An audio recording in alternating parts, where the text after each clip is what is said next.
ipinakilala kami sa isang profesional na maninisid na nagngangalang Jonas Taylor at ang kanyang koponan na nasa gitna ng isang rescue mission. Sinusubukan nilang isave ang mga tauhan ng isang nuclear na submarino na nawasak. Nagtagumpay si Jonas sa pagsakay sa ilan sa kanila, kasama ang isang doktor na nagngangalang Heller, ngunit sa parehong oras, ang isang hindi nakilalang nilalang ay nagsisimula sa pag-atake sa sub ng marahas.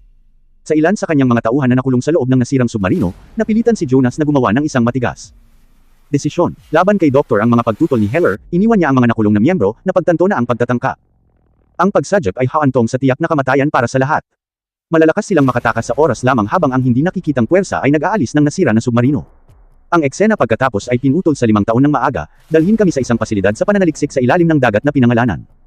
Matatagpuan ng Manawan sa baybayin ng China. Ang proyekto ay pinondohan ng isang bilyonaryo na nagngangalang Jack Morris at pinamunuan ng isang inchik na lalaki. Pinangalanan Dr. Minwei Zhang, kasama ang kanyang anak na babae ng oceanographer, Su Ying. Isang araw, dumating si Morris sa Manawan, ipinakilala